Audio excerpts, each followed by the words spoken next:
Have you ever, looked at those perfect love stories in movies? Or maybe scrolled through social media, seen those relationship goals, and just thought, why does my real life love feel, well, so different? And honestly, often so much harder. Oh, yeah. If you have, you are definitely not alone. The way we're often taught about love, maybe from a really young age, it frequently sets us up for uh, confusion, even disappointment sometimes. It's so true. We get bombarded with these highlight reels, Hmm. not the actual messy, sometimes wonderful, sometimes difficult reality that unfolds day to day. Exactly. And that's really why our deep dive today feels so important. We're pulling insights from Vex King's book, Things No One Taught Us About Love. It's really a compelling distillation of years he spent exploring the complexities of the heart. Really cuts through the noise. So, our mission today is basically to unpack some of those common societal myths about love and relationships. We want to reveal its true, sort of internal nature and hopefully offer some practical insights for building healthier, more authentic connections. And that starts with yourself, right? So this deep dive is definitely for you if you've ever felt confused by love, or maybe if your relationships haven't quite matched that happily ever after picture you see everywhere. We're here to help you move beyond those surface level ideas and really connect with the deep, pure love that the book says is already inside you. So yeah, let's unpack this. Let's do it. Okay, so right from the start, our earliest ideas about love often come from pop culture. Think back, maybe those classic Bollywood movies or, like I said, the relationship goals all over social media now. They paint a very specific, often kind of fantastical picture, don't they? They absolutely do. Vex King, the author, he actually talks about his own experience with Dollywood films, how they really influenced his early ideas about love. Really? How so? He says they basically taught him that love meant these like exaggerated gestures of desire and this unrelenting need to end up with his beloved, often, within days of meeting them. Wow, okay. Yeah. Intense. Yeah.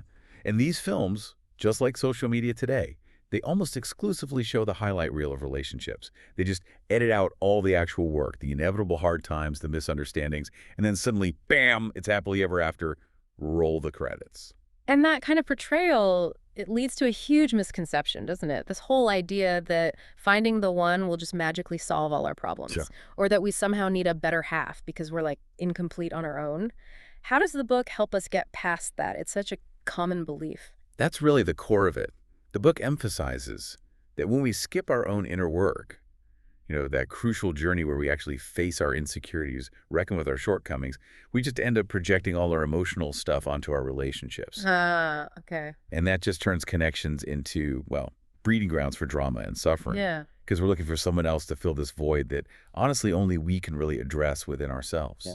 And here's where it gets really interesting, because a key insight from the source just flips that whole idea. It says, the right partner will not complete you. You are already whole. Hmm. The right partner will catalyze your growth and elevate your consciousness. I mean, just think about that for a second. If love is already within you, how does that change the whole search for the one? It totally flips the script, doesn't it? Hmm. It suggests love isn't about finding some missing piece of yourself. It's more about finding someone who helps you expand on the wholeness you already have. Right. It's about becoming more of who you already are, but alongside someone who's doing the same thing, growing together. Okay, that brings us to maybe the most profound truth in the book. Love is an internal experience, not something you chase externally. So, what does it really mean when the book says there is only one love? That sounds kind of mystical. It is a radical idea for a lot of people, but yeah, the book posits there is only one love. And it's described as not scientific, not mathematical, but incredibly simple. He uses the analogy of the ocean. It tastes the same whether you're swimming in Hawaii or off the coast of Australia, right? Yeah. That one love is like an unchanging, pure core. Sometimes called unconditional love, universal love, divine love. The analogy he uses is that love is like a ball. It has a constant center that's this unchanging love and then a changing circumference. This circumference being. That's where our relationships happen, our romantic pursuits, our everyday interactions, all the changing stuff on the surface. So, if this one love is really at our core, why do we spend so much time searching for it out there on that changing circumference of life instead of realizing, as the book says, you are the love you crave? It's because, well, nobody taught us how to shine love. Simple as that, really. Hmm. We're conditioned from day one to look outside ourselves for validation, for connection. We're trying to attract love from the outside when we could be radiating it from within. Ah, When we receive love from someone else, it feels good because it's like they've shared water from the same inner river of love that already exists inside us. It's more like a recognition, a meeting of the same essence, not getting something you didn't already have. so if love is within and it's this unchanging state of being, what does that make relationships then? Are they totally separate from love itself? They are distinct, yeah. And this leads us to another really fundamental distinction the book makes. Love is being, relationships are doing. Okay, say more about that. Love is being, relationships are doing. Right. Love is an internal state. It can't be created because it already exists within us. We can only access it, like opening or closing inner gates. You know, relationships, though, those are external actions. They can be built, they can be sustained, nurtured. They're like the vehicle through which we experience and express that inner love. So love is the foundation, the bedrock, but relationships are the actual structure we build on top of it, the things we actively do. Exactly. The book uses this really vivid metaphor.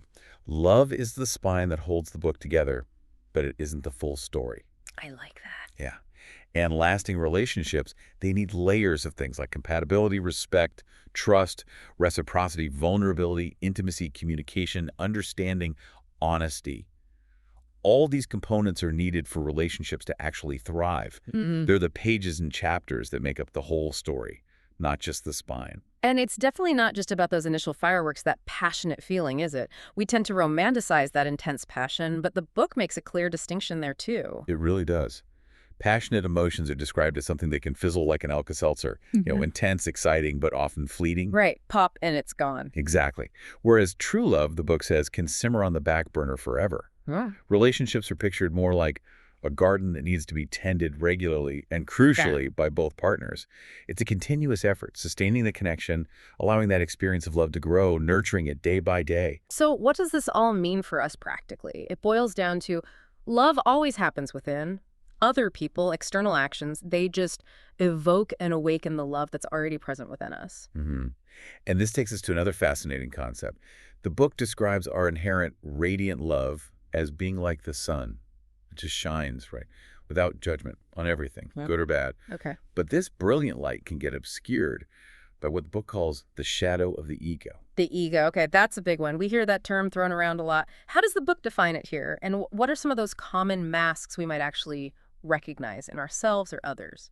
So in this context, the ego is essentially the story of me that we constantly spin in our heads. It's like a mask that covers our natural, permanent core self. It's something we learn, it's conditioned, and it drives defense mechanisms like denial, blame, control. Things we learned as kids, maybe. Exactly. They might have served us as children to feel safe, but as adults, they actually end up weakening us. And we wear different masks depending on who we're with, right? Trying to fit in or appear smart or seem strong, all of which just hides our true radiant self. And this ego, this mask, then plays a huge role in how we understand attachment in relationships. The book says authentic love gives, attachment needs. Can you break down the difference between, say, a healthy emotional need for closeness and that unhealthy clinging the book seems to be talking about? Absolutely. It's important to differentiate. The book touches on the spiritual view of attachment, clinging to impermanent things as a source of suffering, but it also acknowledges the psychological view. Researchers like John Bowlby and Mary Ainsworth show that attachment, forming secure bonds, is a normal, healthy emotional need, especially early in life. Okay. However, the book primarily uses attachment in that spiritual sense. Unhealthy attachment is seen as clinging rigidly to ideas of how things should be or how a person should act, and that inevitably leads to disappointment. Can you give an example? Sure, like if you have a fixed idea that love must look like constant expensive gifts, you might completely miss the deep love being offered through, say, quality time or acts of service. And then you feel like your needs aren't being met because you're stuck on that one specific idea. Right, clinging to the expectation. So what are the real dangers of that kind of unhealthy clinging? Well, it can show up as possessiveness, intense jealousy, maybe needing constant contact or reassurance, or even making your entire happiness dependent on what your partner does or doesn't do. Non-attached love, even in committed relationships, means something different. It means accepting impermanence, giving freedom, trusting the connection itself. It's definitely not indifference. It's more like holding lightly. Exactly. Holding lightly allows the bond to feel freer, more authentic for some people involved. Which brings up that really important point from the book. Your partner should support your happiness, not be the reason for it. And that's such a powerful shift, isn't it? Moving away from dependency and towards shared well-being, shared growth. You know that phrase we always use, falling in love? The book actually challenges that. It says, we don't fall in love, we rise in love. Now, if love is already within us, it kind of makes sense that we'd soar to new heights towards it, right? What's the biggest difference in feeling between falling and rising here? It's just a much more empowering perspective, I think. Hmm. Falling in love sort of implies something accidental, maybe uncontrollable, sometimes even like a painful crash where love hurts. Yeah. It can carry this connotation of losing control or losing yourself. Right. Whereas rising in love, that sounds like an active process. It emphasizes growth, discovery, and those continual daily actions, like staying curious about the other person. It shifts from a passive, almost vulnerable state to an active, empowering one where you consciously choose to grow towards love together. It reminds me of that air analogy used in the book about what happens if we starve ourselves of self-love first. That's a great connection. Yeah, when we starve ourselves of self-love, we frantically cast about for it like we're drowning in loneliness. And that desperation leads us to overvalue love coming from outside ourselves. But if you have that connection within, Exactly. If you have that secure connection to love within yourself, you will long for it so desperately from others. You'll still share it, you'll still receive it, absolutely. But hopefully, without losing your sense of self or grasping at it out of fear. and how does this internal shift connect to the idea that love attracts love? What does it mean to sort of tune our inner radio dial to the love frequency? It's about this idea of synchronized vibration, essentially. When you're directly connected to your own genuine love, that resonates with other people who have the same quality. It's kind of like that Rumi quote, "You are not a drop in the ocean, you are the entire ocean in a drop." We tune our inner radio dial to that love frequency by actively cultivating that internal wellspring. Then, when we choose partners, the idea is to find a match, or at least a close fit, not to find someone to save or rescue. Hmm. Our own loving awareness becomes this constant broadcast, attracting others who are on a similar wavelength who are also whole or working towards that wholeness within themselves. So, okay, what does this all mean for actually building authentic connections in our lives? The book really hammers home this point. Get to know yourself first. It flat-out says it's virtually impossible to build a healthy relationship with another person if you haven't built one with yourself first. This is absolutely fundamental. The book introduces the concept of samskaras from Eastern thought. Think of them as psychological or emotional imprints from our past. Like grooves. Exactly, like deeply etched emotional habits or mental grooves, almost like footpaths that get worn deeper and deeper in a field from being walked over and over. They often unconsciously steer our reactions in relationships. It helps explain why we might keep attracting the same type of person or keep falling into the same old arguments. So how do we change them? By bringing these patterns out into the open, becoming aware of them. That awareness allows for change because your present experiences are always shifting, and so your reactions can shift too. You're not doomed to repeat the past. And how do we actually do that inner work? The book talks about two kinds of self-love, which seems important. Can you differentiate between small self-love and big self-love? Maybe give us a tangible way to think about them. Yes, definitely. So there's small self-love. These are those daily self-care practices. Getting enough rest, maybe hitting the gym, journaling, making time for hobbies. Things that build a feeling of wholeness and nourishment day to day. Think of it like tending your garden, watering it, pulling weeds regularly. Okay, the daily maintenance. Right. Then there's big S self-love. This is described as a deeper realization of your true self, sometimes called Atman in Eastern philosophy. It's that unchanging, eternal awareness within you. This is more like realizing your garden is inherently fertile, connected to this vast, unchanging ecosystem. It's understanding its true, deep nature beyond the daily tending. And how do we connect with that deeper self? The book mentions the Hakalo meditation technique. It's an ancient Hawaiian tradition, offered as a simple way to cultivate inner silence and connect with this self. Basically, you softly focus your gaze on a fixed point and then allow your peripheral vision to expand. This helps quiet the internal chatter and brings you into a state of present awareness.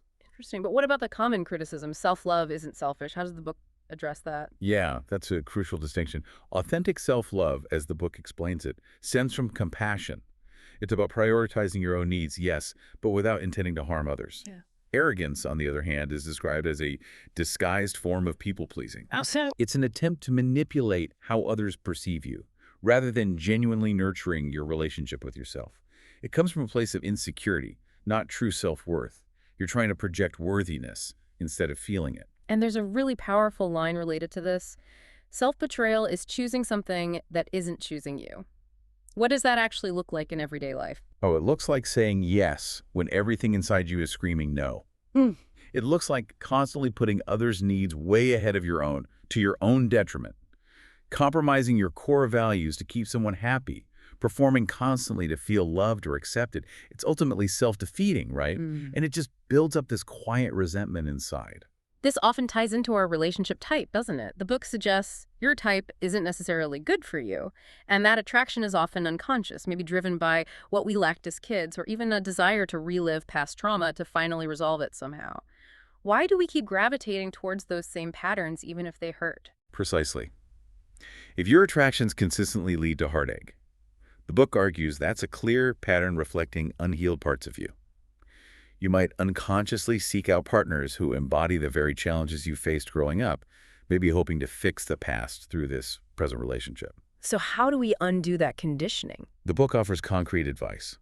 Pay close attention to how a partner truly makes you feel deep down.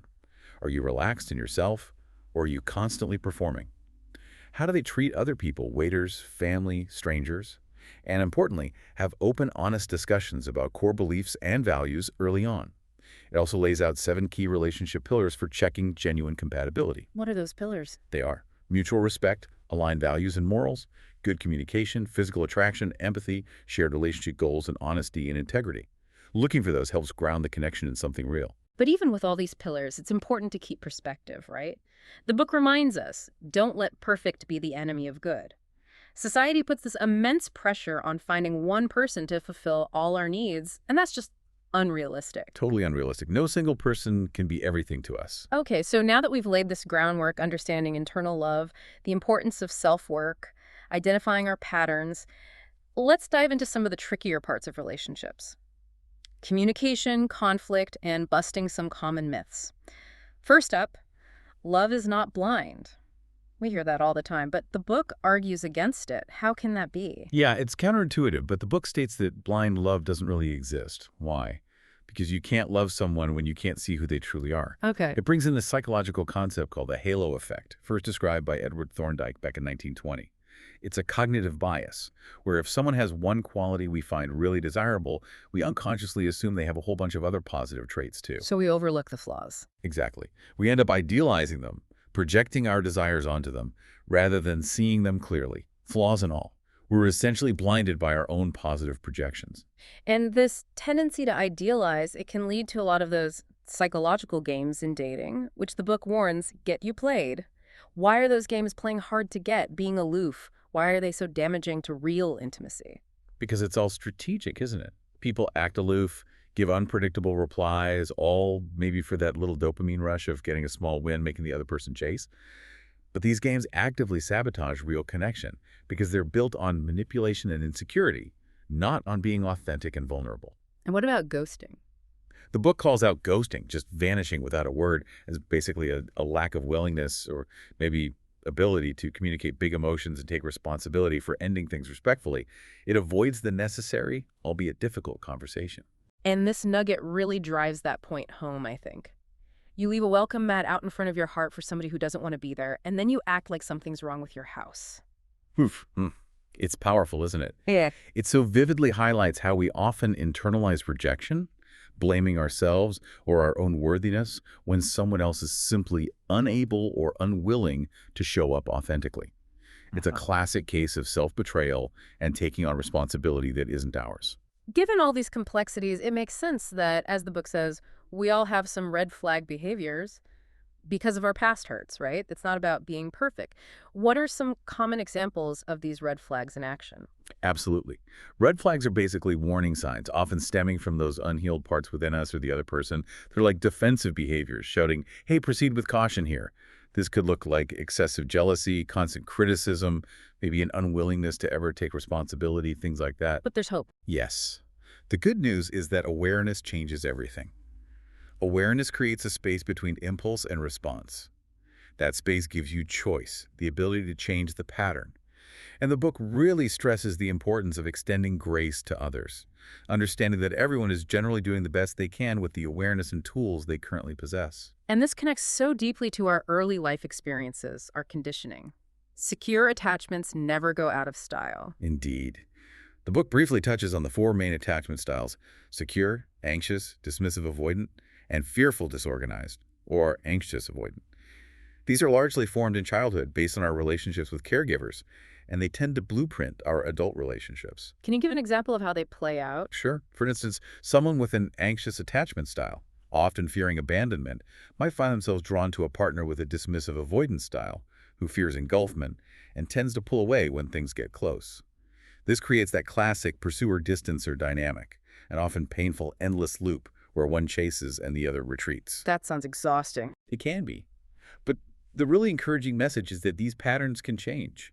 With self-awareness and conscious effort, people can move towards more secure functioning in their relationships. It's not a life sentence. This self-awareness also helps us grasp the idea that your partner is your mirror. Can you give us another example of how our partners might reflect back traits we find hard to see in ourselves? Yeah, partners often act like mirrors, reflecting back things we might not consciously recognize, and this offers tremendous potential for growth, even if it's uncomfortable. For instance, if you have a pattern of constantly people-pleasing, your partner might start taking you for granted, mirroring back your own lack of self-prioritization. Ouch. Okay. Or, if you tend towards being controlling, perhaps because you feel unsafe, your partner might push back strongly against that control, reflecting your unmet need for certainty or safety that you're trying to manage externally.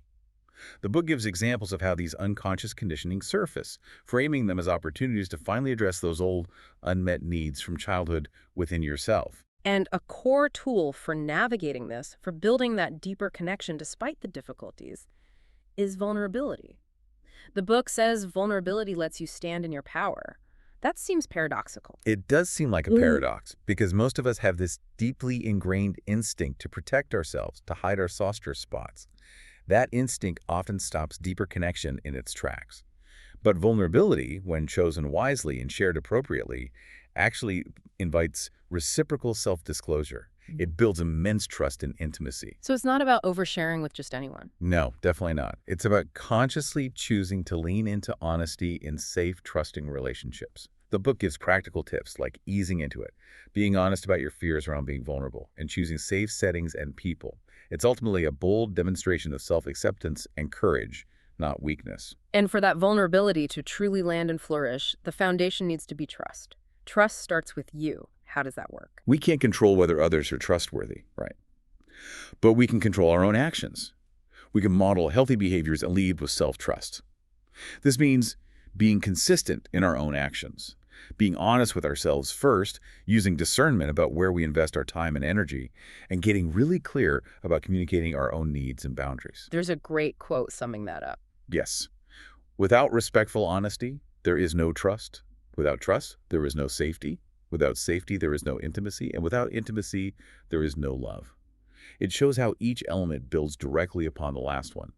Trust within yourself allows you to build trust with others. And speaking of clarity and safety, setting boundaries is an act of love, not just for yourself, but for the relationship. What are the different kinds of boundaries, and how do we make sure they're helping love grow instead of just pushing it away? Boundaries are absolutely crucial. They protect our sense of self, our identity, and prevent that unhealthy emotional merging where two people kind of lose themselves in the relationship soup. Right. The book outlines different types, like communication boundaries, maybe agreeing not to text about heavy topics after 10 p.m., physical boundaries, respecting personal space, and emotional boundaries, like not taking on your partner's bad mood as your own. It makes a key distinction between boundaries that help love grow, those that come from self-love and aim to protect the connection and individual identity, versus boundaries that push love out, which are usually rooted in fear, control, or manipulation. Healthy boundaries allow both people to show up more happily and authentically. They clearly define where you end and the other person begins, which is healthy. But then we get to the tricky topic of expectations. The book actually says every relationship needs expectations to thrive. How do we possibly balance that with the ideas of non-attachment and not clinging to specific outcomes? It's a delicate balance, for sure. While having too many rigid, unspoken, or unrealistic expectations can definitely suffocate a relationship, the book argues that some expectations are necessary and healthy. It differentiates between healthy expectations, like expecting your partner to consider how their actions impact you, or expecting them to offer comfort when you're genuinely distressed, from unhealthy ones. Like what? Like expecting your partner to make you happy all the time, or expecting them to always agree with you, or thinking you should never, ever fight. Healthy expectations align with our intrinsic worth and what we reasonably deserve from a respectful, loving partnership based on mutual care. And what's the key to bridging that gap that often exists between our expectations and the reality of the relationship? Gratitude. The book suggests gratitude closes the distance between expectation and reality, which ultimately reduces the amount of suffering we experience in the present moment. It allows us to appreciate what is good and present, even if it doesn't perfectly match the idealized version we might have cooked up in our heads. Now, love speaks many languages, a concept made really popular by Gary Chapman's book. The book acknowledges this framework, but also offers a bit of a caution, right? Yes, it mentions Chapman's 5 love languages: words of affirmation, quality time, receiving gifts, acts of service, and physical touch. It acknowledges their usefulness, but cautions against limiting our understanding of love to just these categories. How could they be limiting? Well, the book explains that love languages can sometimes become destructive categories.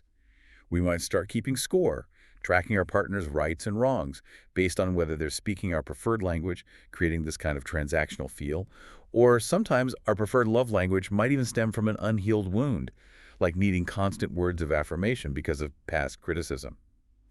The main point is that love is simply too expansive, too fluid, to be neatly contained in just 5 boxes.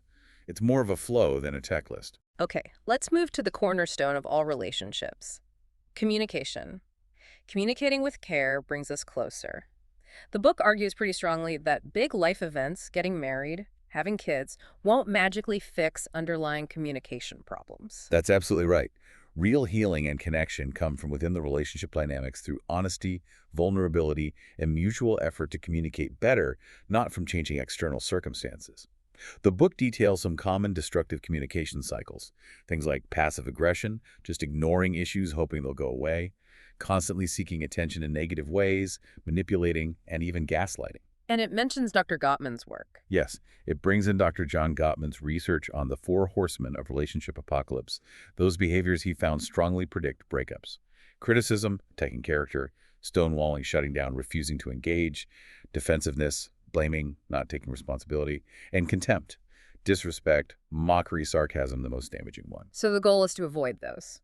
Exactly. To become self-aware enough to notice when they creep in and consciously choose different responses. Aiming instead for Gottman's 5.1 magic ratio, having at least 5 positive interactions for every 1 negative interaction, which he found is key for healthy, lasting relationships. And since disagreements are pretty much inevitable, the book gives some practical strategies for how you will disagree, but do it fairly. What does fair fighting look like? A key element is emotional regulation before diving into the conflict. If things are too heated, take a break.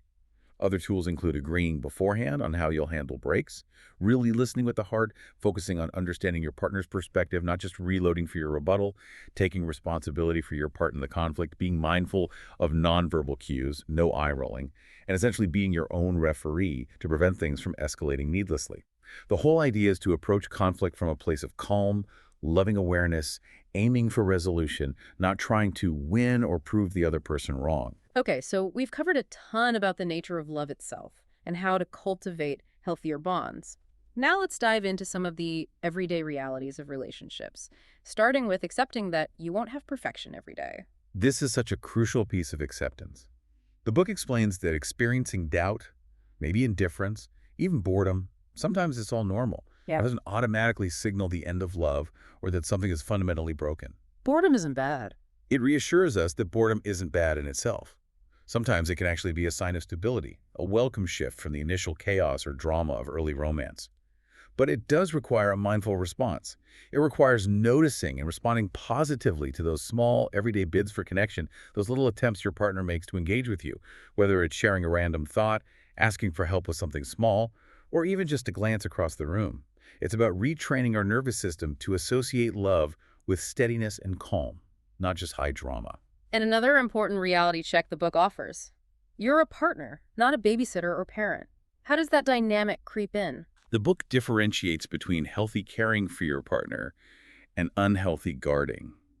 Guarding is when you start withholding your own emotions because you think they can't handle it, or maybe taking over tasks because you perceive your partner as incapable or too needy. This unintentionally creates a parent-child dynamic. Which isn't great for equality. Not at all. It restricts their growth and autonomy, and it denies your right to an equal partnership. The advice is to consciously step back, allow your partner to be fully responsible for themselves, and reclaim your own status as an equal adult in the relationship. And when someone we care about comes to us with their struggles, their pain, the advice is really clear. Acknowledge their pain, don't try to fix it. Why is it so important to resist that urge to jump in with solutions when someone is hurting? Deep listening is highlighted here as a true art form. It's about offering your time, your focused presence, your empathy, allowing the other person to feel truly seen, felt, and understood without judgment and without you immediately trying to solve their problem. Most of the time, people don't come to us looking for advice. They come looking for a safe space to unload, to process, to feel heard. And trying to fix it can backfire. Yeah, when you jump into fix-it mode, you can inadvertently send the message that you don't think they're capable of handling it themselves or that their feelings are inconvenient. And that can shut down deeper connection rather than foster it. And speaking of unrealistic ideals, the book takes aim at social media again. Real relationship goals can't be found on social media. It really advocates for shifting our focus inward. How does the relationship feel internally? Does it align with our values? Rather than chasing external benchmarks like lavish vacations or perfectly staged photos, it introduces the RICH acronym as a guide for what makes connections truly meaningful. Respect, intimacy, communication, and honesty. RICH. I like that. Yeah, those are the internal metrics that actually matter for long-term health and happiness. The book also challenges the intense societal pressure around marriage as a goal, just emphasizing it's not the right path for everyone, and it certainly won't magically solve deep-seated internal conflicts or incompatibilities. Your relationship should ideally be an extension of the joy and wholeness you cultivate inside, not the primary source of it. This brings us towards the end of the relationship journey, touching on what can be the most difficult, yet sometimes the most liberating aspect, letting go with grace. The book emphasizes again, relationships need freedom to blossom. This loops back to that concept of non-attachment, reframing it as a liberating experience, even within the context of committed relationships. The core idea is beautifully captured in the sentiment. I will never need you, but I will always love you, and may you never need me, but always love me. That's profound. What does it mean practically? It clarifies that it's unrealistic and unhealthy to expect your partner to meet all your needs. Having other outlets, strong friendships, personal interests, maybe a spiritual practice is actually healthier for the relationship itself. Pointers for loving without attaching include focusing more on giving love freely, accepting imperfection in both yourself and your partner, and consciously releasing the fear of loss, trusting the connection itself. And sometimes, despite our best efforts, we get that intuitive feeling that a relationship just isn't right anymore. The book states, being with the wrong person makes you feel less like yourself. What are some of those internal signals from our heart, body, or mind that tell us a relationship might not be working? Often, our heart, body, and mind know when a relationship is no longer working, long before our logical mind is ready to accept it. This might show up as persistent anxiety when you're around the person, a constant feeling of being drained or depleted, noticing you've lost touch with your own passions or your voice in the relationship, or maybe realizing you're consistently sacrificing your core values or lifelong desires just to keep the peace or stay together. It's that uncomfortable feeling of accepting breadcrumbs when you deserve a whole cake. So what should we do with that feeling? The book provides some really insightful questions to ask yourself when you're weighing whether to stay or go. They focus heavily on whether your deep-seated values are being honored, whether your core needs are consistently being met, and whether the relationship allows you to be your authentic self. And this self-reflection can sometimes lead to that incredibly painful but maybe necessary decision. Sometimes we have to leave the ones we love. When does love mean letting go? This applies in situations where your genuine offer of love is consistently rejected. Or, crucially, when your safety, whether that's emotional, mental, or physical, is compromised. The book stresses that unconditional love itself is boundless, infinite, but our expression of it in a relationship isn't binding. It's okay, and sometimes essential, to draw a line to protect yourself. Does it address difficult dynamics like manipulation? Yes, it briefly details characteristics often associated with manipulative or narcissistic behaviors like excessive self-centeredness, a profound lack of empathy, a strong sense of entitlement. It also provides resources for those who might be experiencing abuse, emphasizing that while unconditional love might persist on some level, its healthiest expressions require reciprocal nourishment, safety, and respect, which simply aren't present in those dynamics. Staying isn't always a loving choice, especially towards yourself. And when a relationship does end, the book offers a really powerful reframing for the pain. Letting go won't hurt as much as holding on to an illusion. Can you expand on that? Idealization is described as holding on to a fantasy image of the person, or what the relationship could be, rather than accepting the reality of what it is. Clinging to that fantasy, that illusion, inevitably leads to heart-shattering disappointment when reality keeps crashing in. The book argues that the prolonged, low-grade suffering of clinging to an illusion is ultimately far greater, far more damaging than the acute, though undeniably painful release that comes from finally embracing reality, even if it hurts. This connects beautifully to the idea of personal evolution. Growth comes with goodbyes. Why does the ego resist goodbyes so much? The ego fears goodbyes intensely because it wants to cling to the familiar, to what it knows, even if that familiar thing is unhealthy or causing pain. It interprets endings as a loss of identity, a threat to its security. But the perspective of non-attachment accepts impermanence as a natural and necessary part of life and growth. When you consciously release the urge to cling to what isn't working or what needs to end, you create the space for new experiences, new learning, and profound personal evolution. Goodbyes can be gateways. For anyone navigating that pain of letting go, the book offers guidance on healing your broken heart. What's the key message there? The core message is that healing isn't just a passive process of waiting for time to pass. It's about actively tending to your wounds with care and compassion, consciously participating in your own recovery. Rejections, as painful as they are reframed as invitations to love yourself more, prompting you to consciously fill the well within yourself that might feel depleted after the loss. Any specific advice? Yes, it advises against rushing the process, allowing yourself to feel what you feel without judgment. And it encourages seeking inner peace through practices like the Hakalo meditation mentioned earlier, or using positive affirmations to rebuild self-worth, like repeating, "I am worthy of deep care, warm compassion, and pure love." And here's a really critical nugget for moving forward, especially when tempted to go back. Never let boredom, loneliness, or temporary suffering be the reason you go back to the people, places, or circumstances that brought you down or drove you away. It's such a powerful call to action, isn't it? To trust your inner compass, choose your own self-worth over the temporary comfort of the familiar, even if the familiar was painful. It's about building resilience from within, not seeking it externally in places that have already proven unhealthy for you. So, after all this talk of relationships ending or changing, how do we embrace and celebrate love on our own? The book assures us, single doesn't always mean lonely. Absolutely. It emphasizes that a person's relationship status is not the defining factor of their well-being or their capacity to experience and give love. The book provides really practical, lovely ways to actively cultivate love on your own. Such as? Things like taking yourself on solo dates, leaving yourself positive affirmations or love notes, intentionally nurturing deep friendships and family connections, pursuing your personal goals and passions with vigor, expressing yourself creatively, spending time in nature, committing to lifelong learning. Ultimately, the relationship you have with yourself is the foundational one you need to nurture the most, as it underpins absolutely everything else. Okay, as we bring this really rich deep dive to a close, let's just reiterate that core message that seems to weave through all of Vex King's insights. Love, in its truest sense, is about unity and peace. It's this powerful force of healing that energizes our spirits and constantly reminds us of the profound truth, the connection that binds us all. And this authentic love, as the book describes it, is quiet and it is deep and it is humble. It's not some flashy theory or just a fleeting feeling that comes and goes. It's something fundamental that we carry within us. It's the very heart of us.